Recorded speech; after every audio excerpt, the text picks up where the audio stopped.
শ্রদ্ধেয় দাদা ও মায়েরা, আমাদের ধৈর্য বড় কম।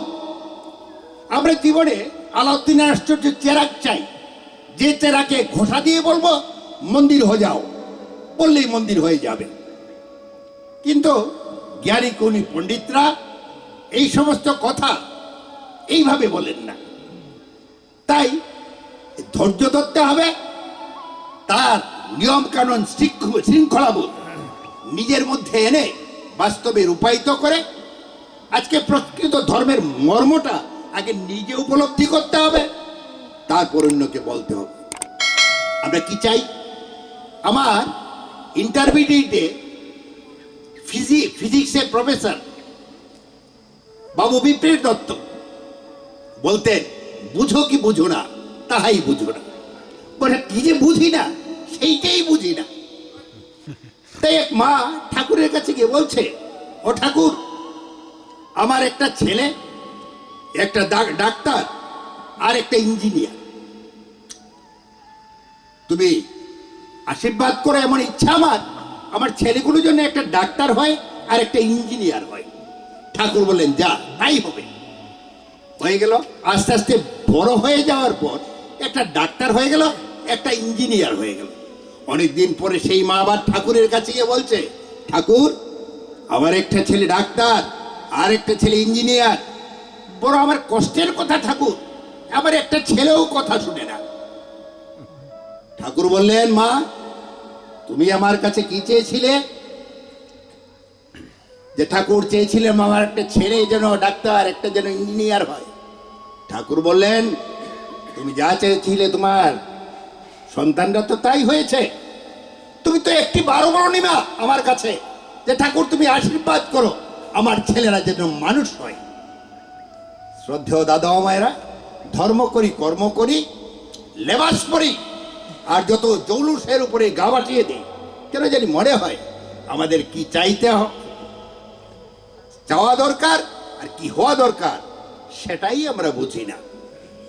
ছোটবেলা থেকে শুনেছি, শুনতে শুনতে কান ছাড়া পালা, লেখাপড়া করে যেই গাড়ি ঘোড়া চড়ে সে, মনে হয় লেখাপড়ার উদ্দেশ্যই হচ্ছে গাড়ি ঘোড়া চড়া। যে শিক্ষায় শিক্ষিত হয়েছে এই শিক্ষাই তো হচ্ছে আমাদের মধ্যে। পুঁথিগত বিদ্যা করায়ত্ত করে আজকে উচ্চপদস্থ সরকারি কর্মচারী হয়ে সম্পদের পাহাড় জমিয়েছি। কোথায় থাকে সন্তান, কোথায় থাকে মা বাবা, কোথায় থাকে গুরুজন, সমস্ত আমরা জলাঞ্জলি দিয়েছি, বিসর্জন দিয়েছি, দিয়ে আবার যথাসময়ে ধর্মকর্ম করতে আসি। তাই মহাপ্রভু বলেছিলেন, এমন যদি তোমার চরিত্র হয়, কোটি জন্ম করে যদি নাম সংকীর্তন, তথাপিও না মিলিবে ব্রজেন্দ্র নন্দন। এই সারা জীবন কৃষ্ণ কৃষ্ণ রাধে রাধে গুরু গুরু করলে কি হবে? চরিত্র ঠিক নাই। তাই মুখে জানে, ব্যবহারে নাই, সেই শিক্ষার মুখে চাই। শ্রদ্ধেয় দাদা মায়েরা, একদিকে কথা চলছে, অন্যদিকে ঘড়ির কাঁটা থেমে নাই। বারবার যেন ঘড়ি বলছে, কথা শেষ কর, সময় শেষ। তাই শেষে আপনাদের বলছি, যুগে যুগে তিনি আসেন। আমাদের পূর্বপুরুষরাও কিছুদিন আগে লাঙ্গল দিয়ে হাল চাষ করত। আচ্ছা, এই যে আপনারা এখন হাল চাষ করেন, এখন লাঙ্গল দিয়ে হাল চাষ করেন, কি করেন? ট্রাক্টর ব্যবহার করেন। কেন? ট্রাক্টর ব্যবহার করলে উন্নত ধরনের প্রযুক্তি ব্যবহারে ভালো সুফল পাওয়া যায়। যুগ পুরুষোত্তম ঠিক তেমনি, যখন যে যুগে যেমন করে আসার দরকার তেমন করে আসেন। আমরা কাউকে পরিত্যাগ করে নতুন করে তাকে ধারণ করার জন্য ঠাকুর আমাদের শিক্ষা দেননি। ঠাকুর বলেছেন, পরের গুরু নিন্দা করে হলি ইষ্টনিষ্ঠ, নিজের পা নিজেই ভাঙলি, বুঝলি না পাপিষ্ট। অন্যকে বড় করবি যত, নিজেও বড় হবি তুই। বড় হওয়ার একটি উপায়, একটি ছাড়া নাই দুই। তাই ঠাকুর রামকৃষ্ণ বলতেন, বাদশাহী আমলের টাকা কোম্পানির যুগে অচল, এই যুগের এই ধর্ম। যদি তা না হতো, সত্য যুগের হরি তো ছিলেন, কি প্রয়োজন ছিল রামচন্দ্রের আসার, কি প্রয়োজন ছিল শ্রীকৃষ্ণের আসার? আজকে মহাপ্রভুর কথাই বলতে হবে কেন? আজকে চিৎকার দিয়ে ঠাকুর অনুকূল চন্দ্রের কথাই আপনাদের শোনাতে হবে কেন? কারণ এটা যেভাবে আসার দরকার তিনি সেইভাবে আসেন।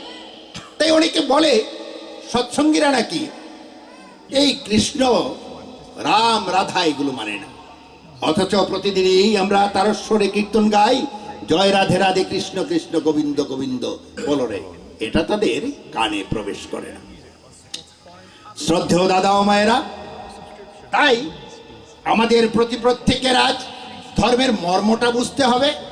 যা যা করলে নিজের জীবনে, পারিবারিক জীবনে, সমাজ জীবনে শান্তি আসে, সেইভাবে আমাদের আচরণশীল হয়ে উঠতে হবে। আর প্রত্যেকের মধ্যে যাতে সাম্প্রদায়িক সম্প্রীতি থাকে সেটা দৃঢ়ভাবে আমাদের ধারণ করতে হবে। শ্রদ্ধেয় দাদা ও মায়েরা, যত 2.5 কোটি গাড়ি থাকি আমাদের অস্তিত্ব বিপন্ন, এটা স্বীকার করতে এতটুকু আমাদের দ্বিধা নাই। তাই আজকে লক্ষ্য করলে দেখা যায়, যখন ধর্মসভা চলে হঠাৎ করে মাইক বন্ধ হয়ে যায়, হঠাৎ করে খুলে আমরা বিধিবদ্ধ একটা সীমাবদ্ধ গণ্ডির মধ্যে আমাদের নিজেদেরকে রেখে রেখে আজকে আমরা অভ্যস্ত হয়ে পড়েছি, আমরা ক্লিব হয়ে গেছি। আমাদের মধ্যে যে যৌবন ছিল, যে তারুণ্য ছিল, আমাদের যে ব্যক্তিত্ব ছিল, এইগুলো যেন মনে হয় তলানিতে পড়ে আমাদের অস্তিত্ব আজকে আমরা হারাতে বসেছি।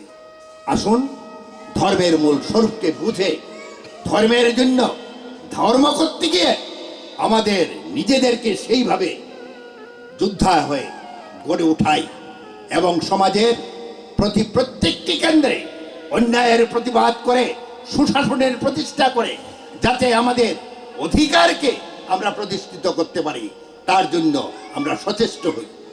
আপনারা সবাই ভালো থাকবেন, সুস্থ থাকবেন, এই প্রার্থনা জানাই। যাদের কাজকে দীক্ষা দিয়েছে যাওয়ার সময় আমার সঙ্গে দেখা করে যাবেন।